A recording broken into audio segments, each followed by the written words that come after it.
요한계시록 11장 15절부터 19절 말씀입니다. 일곱째 천사가 나팔을 불매 하늘에 큰 음성들이 나서 이르되 세상 나라가 우리 주와 그의 그리스도의 나라가 되어 그가 세세토록 왕노릇 하시리로다 하니, 하나님 앞에서 자기 보좌에 앉아 있던 24장로가 엎드려 얼굴을 땅에 대고 하나님께 경배하여 이르되 감사하옵나니 옛적에도 계셨고 지금도 계신 주 하나님 곧 전능하신 이여 친히 큰 권능을 잡으시고 왕노릇 하시도다. 이방들이 분노함에 주의 진노가 내려 죽은 자를 심판하시며 종 선지자들과 성도들과 또 작은 자든지 큰 자든지 주의 이름을 경외하는 자들에게 상 주시며 또 땅을 망하게 하는 자들을 멸망시키실 때로소이다 하더라. 같이 읽습니다. 이에 하늘에 있는 하나님의 성전이 열리니 성전 안에 하나님의 언약궤가 보이며 또 번개와 음성들과 우레와 지진과 큰 우박이 있더라. 아멘.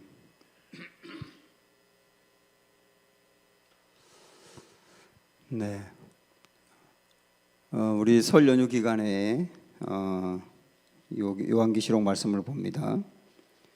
요한계시록은 전체 22장으로 구성이 되어 있는데 이걸 전반부와 후반부로 나눈다고 하면 11장까지가 전반부고 12장부터 나머지 22장까지를 후반부라고 할 수가 있습니다. 그 후반부와 전반부를 나누는 이 기준은 뭐냐면 후반부가 딱 시작이 되면서 나머지는 굉장한 심판, 이 심판이 임하게 되거든요. 물론 전반부에도 심판이 있었지만 비교할 수 없을 정도의 큰 심판이 이제 임하게 되는데 그 강력한 심판, 그것을 이제 후반부로 이렇게 다루고 있는 겁니다. 나팔을 불었을 때 하나하나 심판이 펼쳐지다가 다섯 번째 나팔이 불었을 때에 첫 번째 화가 임했고, 여섯 번째 나팔을 불었을 때 둘째 화가 임했고, 그 다음에 일곱 번째 나팔을 불 때 셋째 화가 임하거든요. 그 셋째 화 임하는 것이 이제 11장 15절부터 시작이 됩니다. 오늘 읽은 말씀부터. 자, 15절 보세요. 일곱째 천사가 이렇게 이제 말씀하고 있는데요. 일곱째 천사가 나팔을 불매, 그랬죠? 일곱째 천사. 드디어 이 일곱째 천사인데, 이 일곱째 천사가 나팔을 불면 이제 대접 심판으로 나가게 될 겁니다. 요 일곱째 나팔을 불 때부터 굉장한 재앙, 화 이런 것들이 임하게 될 거거든요. 그래서 나팔을 딱 불고 나면 그런 심판이 딱 나타나야 되는데, 근데 오늘 우리가 읽은 이 15절부터 말씀을 보면 그 굉장한 화라든지 재앙이 나타나지 않아요. 오히려 한번 보세요. 일곱째 천사가 나팔을 불매 하늘에 큰 음성들이 나서 이르되 세상 나라가 우리 주와 그의 그리스도의 나라가 되어 그가 세세토록 왕노릇 하시리로다 하면서 화가 임하는 그 심판이 나오는 게 아니라 오히려 하나님 나라에 대해서 이야기하고 있다고요. 나팔을 불면 화가 임해야 되는데 하나님 나라를 먼저 보여주고 있다고요. 이것은 그동안에도 우리가 몇 차례 봤습니다마는 요한계시록의 아주 전형적인 특징인데, 굉장한 심판이 있기 전에 하나님 나라를 먼저 보여주고 또 심판이 있기 전에 하나님 나라를 또 보여주고, 이런 패턴으로 지금까지 계속 해왔는데 이 굉장히 강력한 심판이 있기 전에 또 하나님 나라를 보여주는 거예요. 그 하나님의 나라는 앞으로 임할 어떤 심판이라든지 화라든지 재앙과는 비교할 수 없는 전혀 다른 나라거든요. 그 나라를 미리 보여주고 있다고요. 자, 이걸 통해서 결국은 주시려고 하는 말씀이 뭐냐면, 앞으로 굉장한 심판과 화가 임할 때 물론 그거는 성도들이 그 심판과 화 때문에 예수님을 버린다거나 그런 일은 없을 거예요. 그러나 성도들에게도 상당한 미혹이 있고 환란이 더불어 있기 때문에 그 굉장한 환란을 당할 성도들에게 미리 하나님의 나라를 보여주는 거예요. 그래서 미리 봤기 때문에 그 본 것으로 고난과 여러 가지 유혹과 환난들을 이겨내라. 이런 의미가 있는 거죠. 이게 전형적인 계시록의 패턴이다 하는 걸 아시면 되겠는데, 자, 여기서 우리가 이걸 한번 생각을 해보죠. 미리 보매라고 하는 겁니다. 미리 보매. 제가 오늘 새벽에도 이 비슷한 말씀을 드렸는데, 구약에도 그렇고 이 계시록에도 그렇고 미리 본다는 말이 많이 나와요. 예언서, 특별히 이제 에스겔이라든지 다니엘서라든지 스가랴서 이런 데 보면 내가 보니, 내가 보매, 내가 보매, 내가 보매, 내가 보매 계속 그렇게 나오는데, 여기서 내가 봤다는 것은 뭘 봤다느냐면 미리 봤다는 거거든요. 앞으로 있을 일들을 미리 봤다. 이게 이제 예언자들이 본 것을 펼쳐놓는 건데, 우리들에게는 예언자적인 관점이 필요한 거예요. 성도들에게는 그 예언자적인 관점이라고 하는 것은 뭐냐면, 우리 눈앞에 펼쳐져 있는 현재의 세계만 보는 것이 아니라 미리 볼 수 있어야 된다. 그 미리 본다는 것은 현재 눈앞에 펼쳐지는 세계가 아니라 그 너머에 하나님이 일하실 세계를 보는 거예요. 물론 믿음으로 보는 거죠. 그 미리 보는 사람이 현재의 그 고난을 이겨낼 수 있고 박해 속에서도 강건할 수 있다는 거예요. 그 요한도 굉장한 박해를 당하면서도 미리 본 힘으로 말미암아 이겨냈단 말이에요. 그래서 오늘 여러분들은 요 11장 15절부터 19절의 말씀을 통하여 하나님이 우리에게 미리 보여주고 있다. 뭘 미리 보여주고 있느냐? 이제 15절부터 구체적으로 보여주는 걸 한번 이 시간에 보도록 하죠. 자, 15절 보시면 일곱째 천사가 나팔을 불매 하늘에 큰 음성들이 나서 이르되 세상 나라가 우리 주와 여기 보면 세상 나라가 일단 나왔어요. 그 다음에 우리 주와 그의 나라, 그의 그리스도의 나라라고 이렇게 표현하고 있습니다. 이 두 개의 나라가 비교가 되고 있지 않습니까? 그런데 세상 나라가 그리스도의 나라가 된답니다. 세상 나라가 그리스도의 나라가 된다. 이거를 제일 먼저 보여준 겁니다. 그리고 그가, 이건 하나님, 예수님 다 마찬가지예요. 그가 세세토록 왕노릇한다.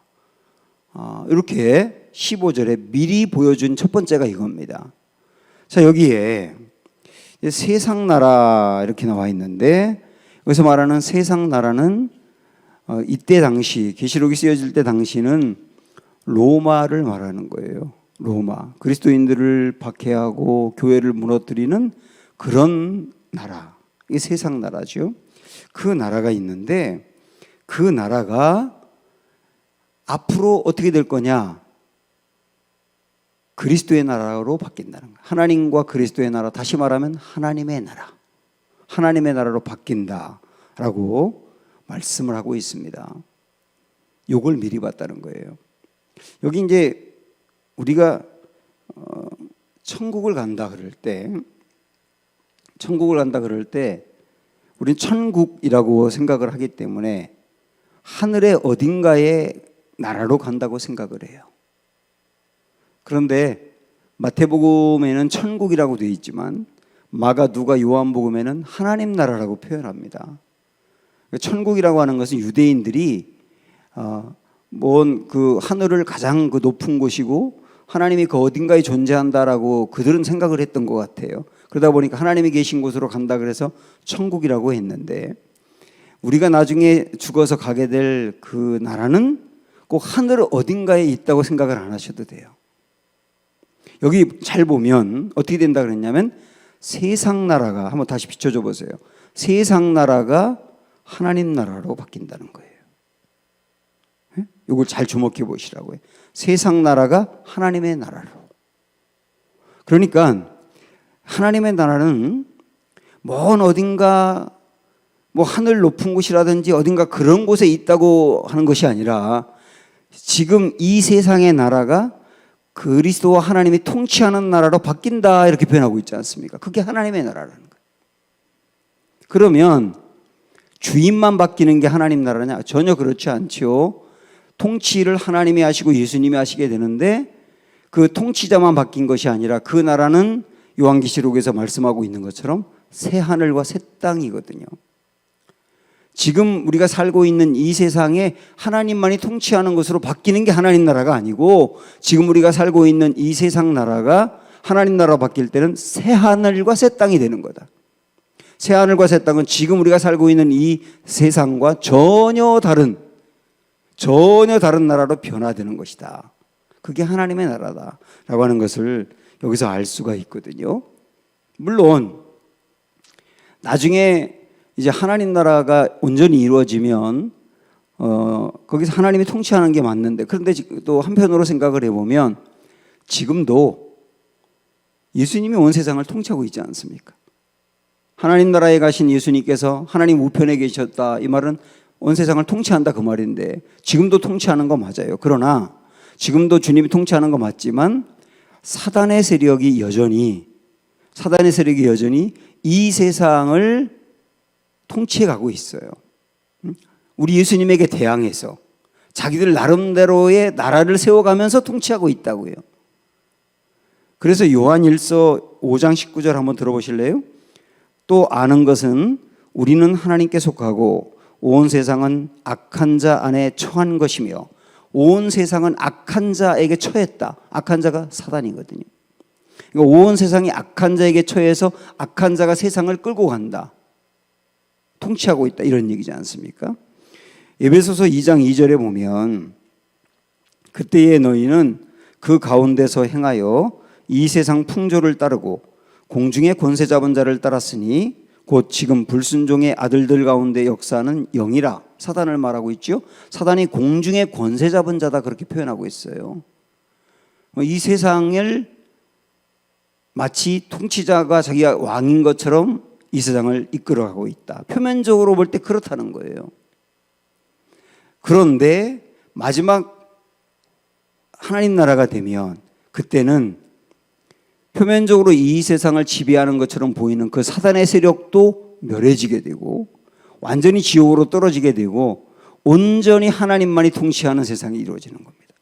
그때는 악이 전혀 없는 거죠. 물론 우리가 이 땅을 살아가면서도 이 땅의 세상을, 세계를 사단이 지배하고 이끌어가는 것처럼 보이더라도 우리는 사단 때문에 잠시 넘어져서 죄를 지을 수는 있어요. 그러나 사단의 종이 되는 것은 아닙니다. 우리는 예수 그리스도의 종이기 때문에 사단의 종이 되진 않아요. 그래서 죄에 넘어질 수는 있지만 죄에 완전히 종처럼 끌려다니지는 않게 되는 겁니다. 그럼 구원받은 게 아니죠, 그거는. 우린 그런 사람인 거거든요. 그러나 부분적으로라도 죄를 짓지만, 그러나 하나님 나라가 이루어지게 되면 죄라고 하는 것은 완전히 사단과 함께 죽었기 때문에 그때는 온전히 의로운 상태로만 사는 것이다. 이렇게 볼 수 있는 겁니다. 하여튼 그래서 첫 번째 이 요한이 본 것은 우리 하나님과 예수님이 통치하는 왕노릇하는 그 하나님의 나라를 미리 보았다는 거예요. 미리 보아서 결국은 내가 저 나라 가겠구나 라고 소망하면서 고난을 이겨내고 죄를 이겨내고 그런 삶을 살 수 있었다, 그런 얘기죠. 우리도 미리 보아야 한다, 이런 얘기를 하고 있는 거예요. 자, 그 다음에 이제 16절 17절을 보시면 또 이번엔 무엇을 보았는가? 하나님 앞에서 자기 보좌에 앉아있던 24장로가 엎드려 얼굴을 땅에 대고 하나님께 경배합니다. 24장로가 하나님께 경배하는데요, 뭐라고 경배하느냐면 이르되 감사하옵나니 옛적도 계셨고 지금도 계신 주 하나님 곧 전능하신 이여 친히 큰 권능을 잡으시고 왕노릇 하시도다. 그러니까 하나님 나라에서 24장로가 하나님을 경배하고 찬양하는 내용이 나와 있는데, 여기에 보면 근데 뭐라고 표현하고 있냐면 하나님께 찬양하고 감사하면서 옛적도 계셨고 옛적에도 계셨고 지금도 계신 주 하나님, 이렇게 표현하고 있어요.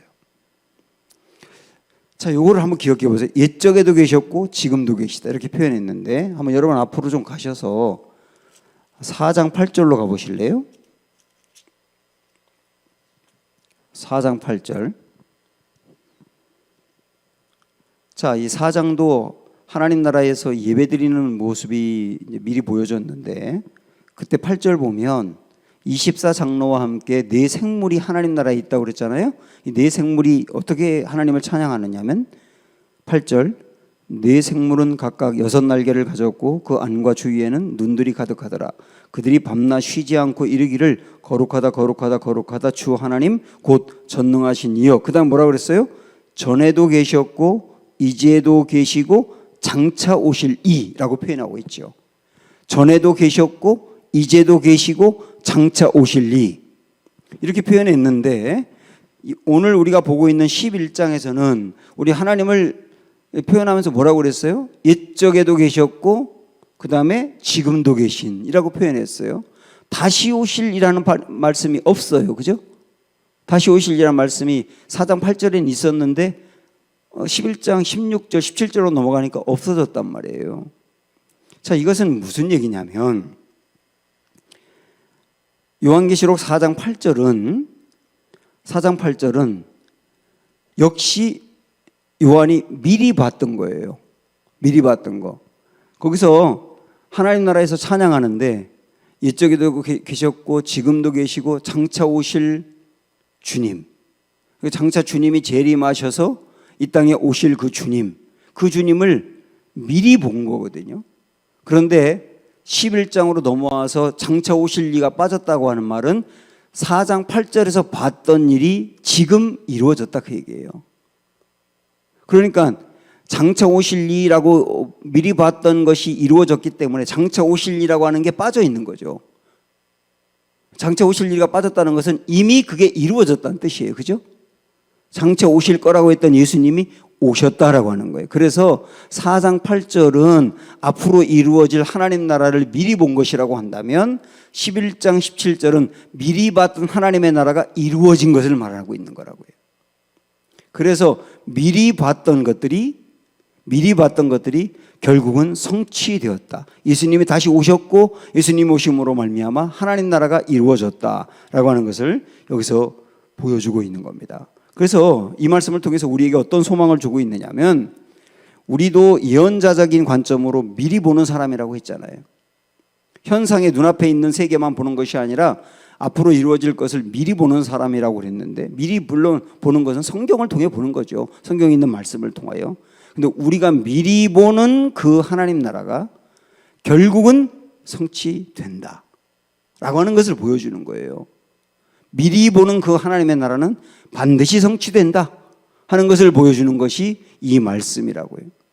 성도는 그래서 반드시 성취된다는 것을 믿기 때문에 미리 미래의 일을 보는 것이지만, 제가 자주 드리는 것처럼 마치 이루어진 것처럼 보는 사람이에요. 다시 한번요. 앞으로 이루어질 일을 미리 보는 것이지만, 그러나 성도는 미리 보는 것이지만 이루어질 일을 이미 이루어진 것처럼 보는 사람이라고요. 그거를 히브리서 11장 1절에서는 믿음은 바라는 것들의 실상이라고 표현하고 있는 겁니다. 믿음이라고 하는 게 뭐냐? 지금 이루어진 게 아니에요. 근데 앞으로 이루어질 일을 믿음으로 받아들여서 이미 이루어진 것처럼 붙들고 가는 사람, 이 사람이 믿음 있는 사람이라는 거예요. 믿음이라는 건 그런 겁니다. 앞으로 하나님이 행하실 일을 이미 이루어진 것처럼 확신하고 나아가는 사람, 그게 바라는 실상을 갖고 있는 믿음이다. 그걸 가질 수 있는 근거가 뭐예요? 이 말씀은 봐라요. 4장 8절에서 앞으로 이런 일이 있을 거다고 미리 봤던 게 11장 17절에서 이루어진 것을 보지 않느냐. 이처럼 우리가 믿음으로 보는 것도 그렇게 이루어질 것이다. 이게 바로 우리의 소망인 거죠. 자, 그리고 또 무엇을 보고 있는가? 이제 18절로 넘어가 보세요. 18절 보면 이방인들이 분노하매 주의 진노가 내려 죽은 자를 심판하시며 종 선지자들과 성도들과 또 작은 자든지 큰 자든지 주의 이름을 경외하는 자들에게 상 주시며 또 땅을 망하게 하는 자들을 멸망시킬 때로소이다 하더라. 뭘 받느냐면 두 가지를 비교해서 본 거예요. 하나는 심판을 받고 또 하나는 상을 본 겁니다. 말씀 다시 비춰줘 보세요. 여기 보면 두 가지를 봤다 그랬어요. 하나는 심판을 받고 또 하나는 상을 받다. 하나님 나라만 본 게 아니라 하나님 나라에서 이루어질 상도 받고 그 다음에 심판도 같이 받다는 거예요. 물론 하나님 나라에서 이루어지는 심판은 아닙니다. 이 심판은. 자, 이걸 본 것이 이제 세 번째인데요. 자, 여기 보면 이방인들이 분노했다라고 하는 말은 하나님을 믿지 않고 대적하는 사람들이 발악을 했다는 뜻으로 이해해도 됩니다. 하나님을 믿지 않고 대적하는 사람들이 발악을 하면서 하나님께 대항을 했는데 결국 그들이 다 죽게 되고 나중에 죽은 자를 심판하게 되더라. 이렇게 나와요. 이걸 봤다는 말입니다. 우리도 보아야 되거든요. 심판인데 죽은 자를 심판했다고 나와요. 세상 사람들은 죽으면 끝이라고 생각을 하거든요. 죽으면 끝, 모든 게 끝. 그런데 성경은 분명히 말씀하는 거예요. 죽으면 끝이 아니다. 한 번 죽는 것은 사람에게 정해진 것이지만 그 후에는 심판이 있다 그랬어요. 심판이 있다. 그래서 요한복음 5장에 보면은 하나님을 믿고 예수님을 믿고 죽은 성도나 예수님을 믿지 않고 죽은 사람들이나 다 부활한다 그랬어요. 우리만 성도만 부활하는 게 아니라 모든 사람이 부활한다 그랬다고요. 모든 사람이 부활한다. 성도는 어떤 부활이냐? 생명의 부활이다. 영원히 사는 생명의 부활이다. 그러면 예수님을 믿지 않는 사람은 어떤 부활이죠? 요한복음 5장에 보면 심판의 부활이라고 나와 있어요. 심판의 부활. 이 말은 뭐냐면 부활하여 영원히 심판 가운데 떨어져 있게 된다는 얘기입니다. 그러니까 죽음으로 끝나는 게 아니라는 거예요. 죽음으로 끝나는 게 아니라 성도든 주님을 믿지 않은 사람이든 다 부활한다. 다 부활하는데 성도는 영원한 생명으로 사는 부활이고 예수님을 믿지 않은 사람은 영원한 심판을 받는 부활이다. 여러분 정말 이것을 우리가 안다면 그리고 이걸 믿는다면 예수 믿는 거 절대로 소홀히 할 수가 없고요. 그 다음에 예수 믿지 않는 내 가족이라든지 가까운 사람들을 위해서 기도하지 않을 수가 없어요. 왜냐하면 죽음이 끝이 아니고 죽음 다음에도 부활이 있으니까. 그리고 심판이 있으니까. 이게 이 말 심판이거든요. 그런데 자, 이 주님을 믿어서 구원받은 백성들은 그 자체가 부활일 뿐만 아니라 여기서 뭐라고 표현하고 있냐면 상을 주신다고 표현하고 있어요. 상을 주신다. 우리 주님이 구원받은 백성들에게 상을 주신다. 상급이 있다 이거예요.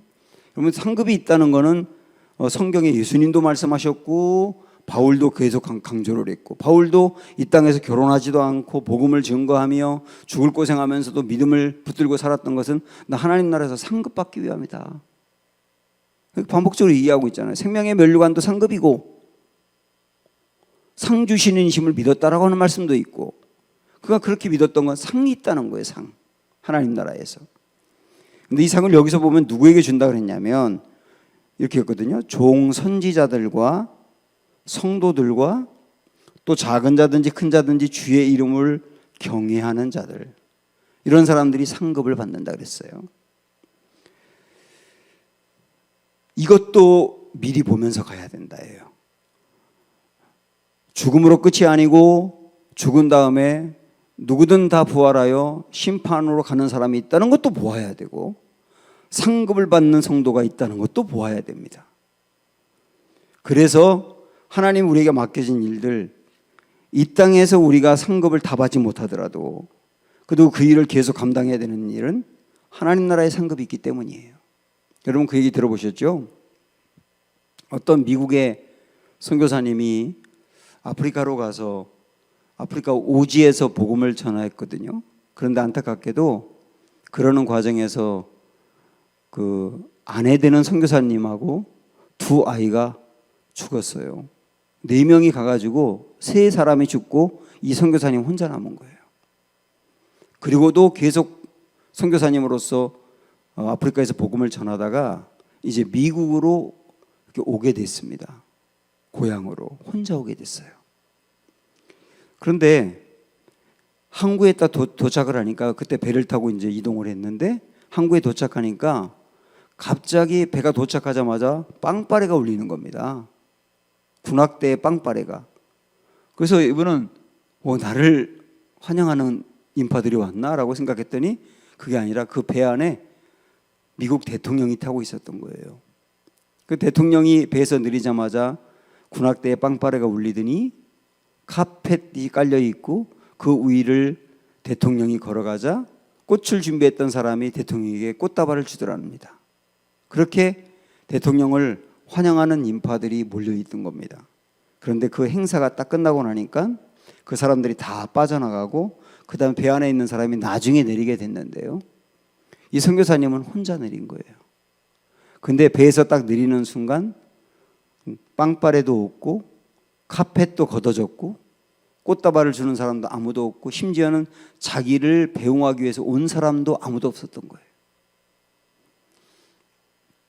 순간적으로 밀려오는 생각이 뭐냐면, 하나님, 저는 아프리카에서 복음을 전하면서 제 아내도 죽고 두 아이도 죽고 덩그러니 나 혼자만 남았는데 이게 뭡니까? 그렇게 한탄하는 마음이 생겼을 때 그때 마음속으로 하나님이 이런 음성을 들려주세요. 아들아, 너는 아직 고향에 돌아오지 않았다. 내가 고향에 돌아오는 날 군악대의 빵빠레 소리와는 비교도 되지 않는 천군 천사의 나팔 소리와 함께 내가 친히 너를 마중 나오리라. 정말 그렇습니다. 이 땅에서 복음을 증거하는 이들, 고난 가운데도 주님을 붙들고 나아가는 이들, 주의 종이 되어서 말씀을 증거하고 헌신하는 이들, 선지자가 되어서 말씀을 전하는 이들, 선교사가 되어서 복음을 증거하는 이들, 묵묵히 성도로서 교회를 지키며 헌신해 온 이들, 우리 주님이 하나님 나라에서 먼저 마중 나와 여러분을 반긴다. 그리고 상급을 준다. 약속을 하고 있어요. 그것을 미리 보라는 겁니다. 그것을 미리 보라. 그걸 미리 보고 고난 가운데도 믿음을 붙들고 헌신하며 나가야 한다. 이거를 또 보았던 겁니다. 자, 그 다음엔 네 번째 또 보는 게 있어요. 이제 마지막으로 19절 말씀을 보면 이것을 봤습니다. 자, 19절 같이 한번 읽어볼까요? 이에 하늘에 있는 하나님의 성전이 열리니, 하나님 나라의 성전이 보인 거예요. 성전 안에 하나님의 언약궤가 보이며 또 번개와 음성과 우레와 지진과 큰 우박이 있더라. 자, 이것을 보았다고 나오거든요. 성전을 보았다. 어디의 성전? 하나님 나라의 성전. 근데 여러분 아시죠? 구약의 성전 중에서 가장 그 깊은 곳, 은밀한 곳이 어디냐면 지성소죠. 지성소. 그 지성소 안에 있는 게 언약궤지 않습니까? 그렇죠? 그래서 여기서 성전의 언약궤를 봤다는 것은 하나님 나라의 가장 깊은 곳을 보았다는 뜻이에요. 그런데 여기 언약궤를 보았다는 것은 지성소를 본 것인데, 하나님이 지성소는 전통적으로 그렇게 생각을 했거든요. 지성소는 하나님이 거하시는 곳이다. 하나님이 임재하시는 곳이다. 그래서 지성소의 언약궤를 보았다고 하는 말은 하나님의 임재가 가득한 걸 봤다는 뜻이에요. 그래서 이 뒤에 나오는 여기에 이제 번개부터 번개, 음성들, 우레, 지진, 큰 우박, 이것은 전부 다 뭘 의미하느냐면 하나님의 임재를 상징하는 것들이에요. 그러니까 이런 것들이 다 한꺼번에 이렇게 모여 있었다는 것은 무엇을 의미하느냐면 하나님의 임재가 충만했다는 걸 표현하는 거예요. 하나님 나라의 성전을 보았는데 그 성전 중에서 가장 깊은 곳인 지성소를 보았는데 그곳에 하나님의 임재가 충만해 있더라. 그걸 봤다는 뜻이에요. 그래서 그걸 보고 있는 요한의 마음속으로 하나님 나라의 성전이 이렇게 들어온 것이죠. 그리고 그 엄청나게 영광스럽고 하나님의 임재가 충만한 것을 보는 것으로 고난을 이기고 박해를 견뎌낼 수 있는 힘을 얻었다는 뜻이지 않습니까? 이걸 우리가 봐야 된다는 거예요. 이걸 우리가 지금도 신앙생활하면서 봐야 될 것이 뭐냐면 하나님 나라를 봐야 되는데 하나님 나라의 가장 깊은 곳인 지성소를 볼 수 있어야 한다. 그럼 여기서 우리가 한번 생각을 해봐야 돼요. 이 하나님 나라의 이 깊은 부분들, 하나님의 임재를 우리가 보는 게 왜 중요하냐면 이스라엘 백성들을 한번 생각을 해보면 이스라엘 백성들은 애굽에서 탈출을 해가지고 가나안 땅으로 가는 그 여정인 광야 생활하면서 끊임없이 모세에게 원망하면서 했던 말이 뭐냐면 우리 애굽으로 돌아가게 해달라는 거였거든요. 애굽으로 돌아가게 해달라. 거기 탈출하고 싶어서 그렇게 안달하면서 떠났으면서 거기 돌아가고 싶다는 거예요. 왜 그런지 아세요? 아주 간단하게 말씀드리면 가나안 땅의 영광을 보지 못해서 그래요. 가나안 땅의 영광을 보지 못해서, 가나안 땅에서 자기 나라를 세우고 그 땅에서 영광스럽게 사는 것을 보지 못하니까 가나안 땅 간다고 하면서 계속 애굽으로 돌아가고 싶다 그러는 거죠. 성도들이 세상에 있다가 교회를 나왔어요. 교회를 나오면서도 자꾸 세상을 동경하는 경우가 많아요. 세상 사람들을 부러워하고 세상 사람들이 가지고 있는 것과 비교하면서 비참해하고, 그리고 내가 예수님을 믿지 않는 것이 차라리 나을 뻔했다라고 생각을 갖기도 하고, 그런 생각들을 자주 하는 이유가 왜 그런지 아세요? 이 하나님 나라의 이 영광과 임재를 보지 못했기 때문입니다. 실질적으로 교회를 다니긴 했지만. 그러나 바울을 보세요. 바울은 삼층천을 보고 왔다. 3번이나 보고 왔다 그랬거든요. 삼층천을 보고 왔다는 말은 하나님 나라를 보고 왔다는 뜻이에요.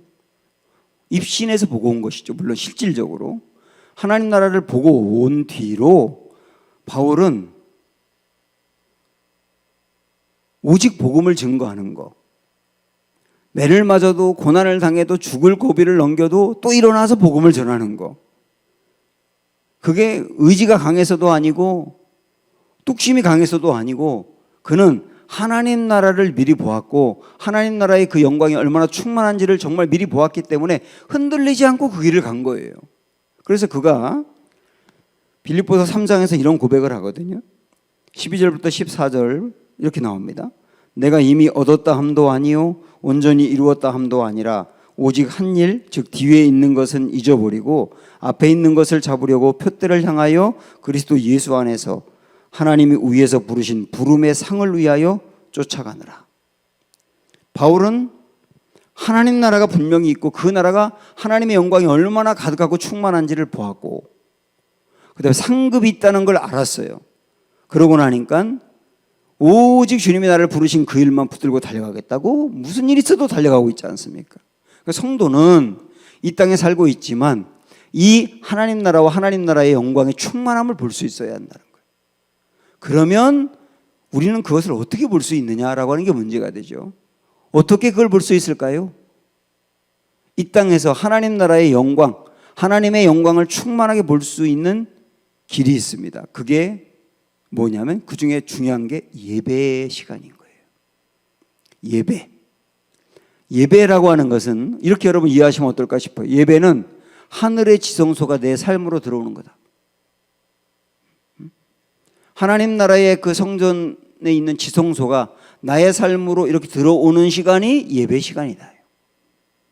그래서 예배 가운데 하나님의 위로와 그다음에 하나님이 나와 함께 하심과 그다음에 하나님의 임재와 하나님의 영광과 그런 것을 느끼는 거잖아요. 그게 바로 하나님 나라를 미리 맛보는 거예요. 하나님이 이 땅에서 하나님 나라를 맛볼 수 있도록 준 게 중요한 게 예배거든요. 자, 그리고 그게 하나님 나라의 영광과 임재를 미리 맛보는 게 예배라 그랬는데 그 예배 중에 굉장히 중요하게 하나님의 임재를 볼 수 있는 게 어떤 거냐면 이 부분입니다. 여기서도 19절에서도 이 언약궤의 얘기가 나왔거든요. 언약궤. 이 언약궤와 관련해서 좀 이렇게 풀어서 더 나아가 보면 한번 히브리서 9장으로 한번 가보실래요? 히브리서 9장.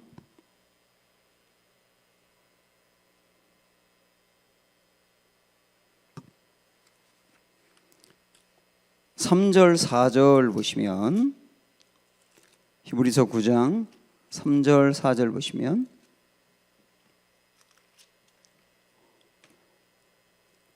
자, 읽어보겠습니다. 3절부터 시작. 또 둘째 휘장 뒤에 있는 장막을 지성소라 일컫나니 금향로와 사면을 금으로 싼 언약궤가 있고 그 안에 세 가지가 있다 그랬어요. 세 가지. 자, 여기 일단 지성소 안에 언약궤가 있다 그랬죠. 이 언약궤가 뭐냐면 법궤가 언약궤와 똑같은 거죠. 법궤가.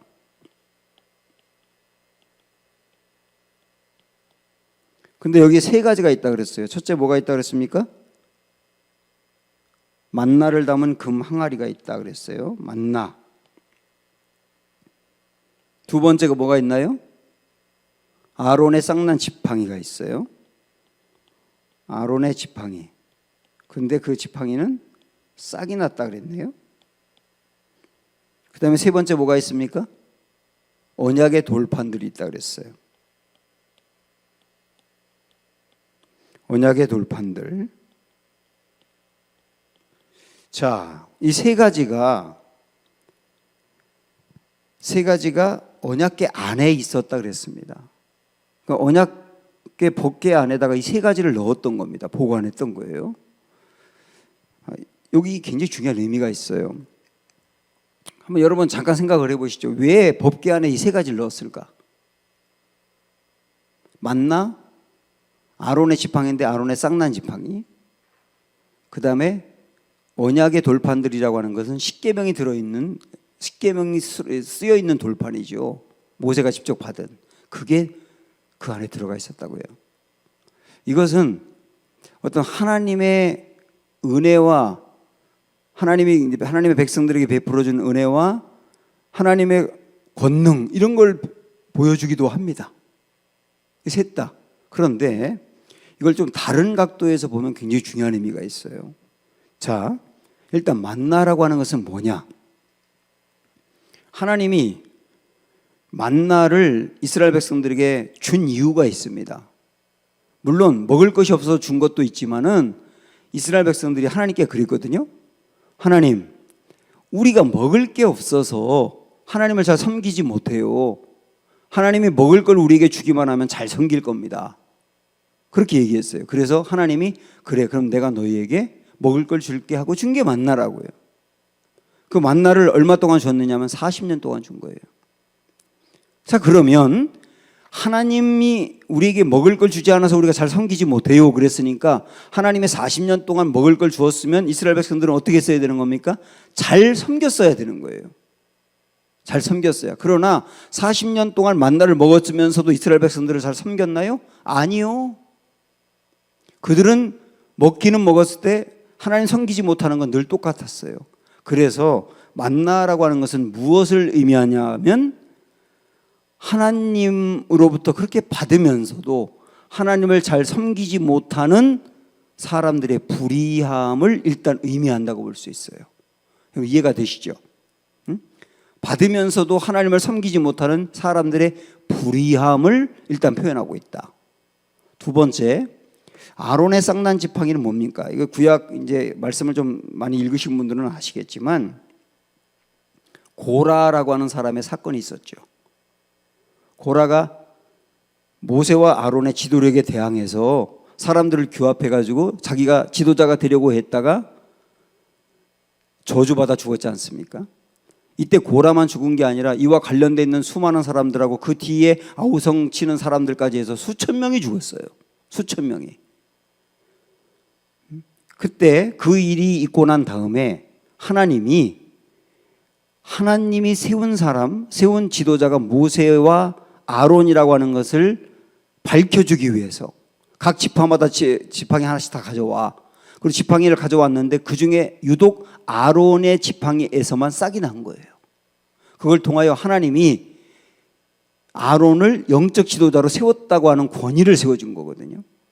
이게 바로 아론의 싹난 지팡이라고요. 그것을 이 안에 넣었다는 건데, 그럼 아론의 싹난 지팡이는 무엇을 의미하느냐?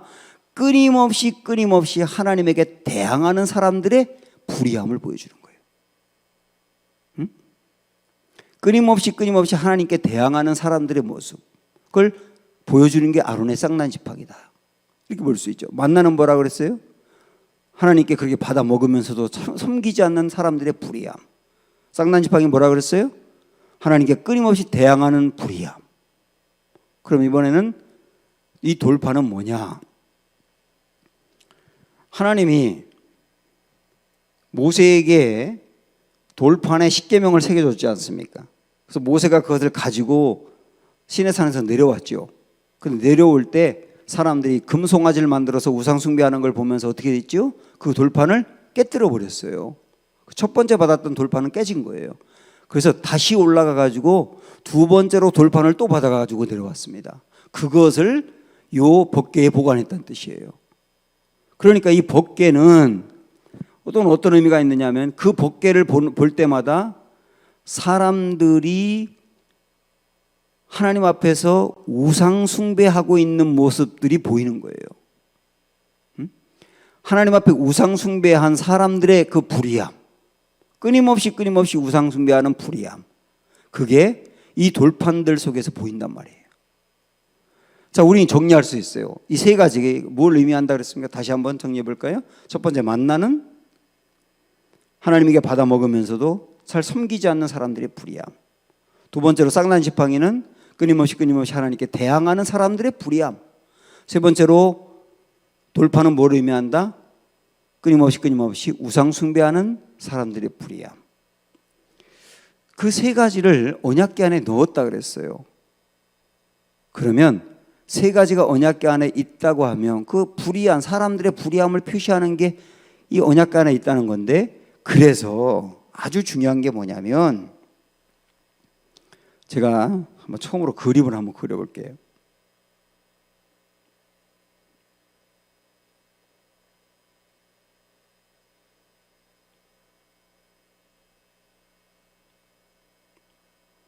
이게 법궤입니다. 법궤인데 이 안에 세 개가 들어있다 그랬죠. 제가 지팡이 그런 걸 그리고 싶었는데 아까 아무리 연습해도 쌍난 지팡이를 그릴 수가 없더라고. 그래서 일단 이렇게 표시를 할게요. 세 개가 들어있다 그랬죠, 법궤 안에. 그런데 여러분은 법궤 안에 뭐가 들어있느냐만 볼 게 아니라 더 중요한 거는 이거예요. 이 법궤를 덮는 뚜껑이라고요. 이 뚜껑.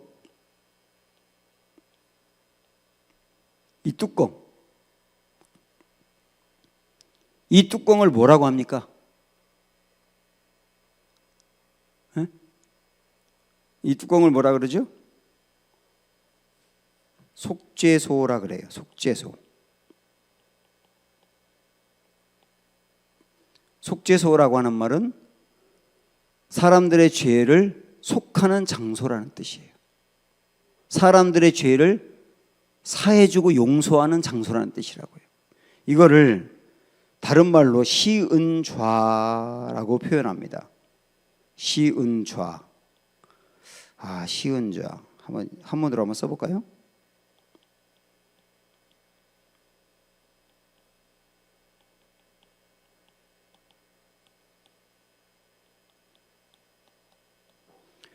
시은좌인데, 이 시은좌라고 하는 말이 베풀 시자에다가 은혜 은자에다가 자리 좌자를 쓰거든요. 그래서 은혜를 베푸는 장소라는 뜻이에요. 시은좌라고 하는 말이. 근데 이 속죄소를 시은좌라고 말한다고요. 그러면 한번 생각을 해보세요. 법궤 안에는 사람들의 불의함을 상징하는 세 가지가 들어있다고요. 이 세 가지가 들어있지만 사람들이 그렇게 불의하다, 사람들이 그렇게 형편없다, 이걸 보여주는 거 아닙니까? 세 가지는. 그런데 그 불의한 사람들을 덮어요.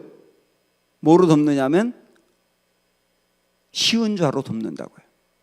그리고 하나님이 어디에 임하시느냐면 바로 이 장소에 임하십니다. 하나님이 바로 이 장소에 하나님이 임하신다 그랬어요. 이 속죄소 위에 하나님이 임하신다고요.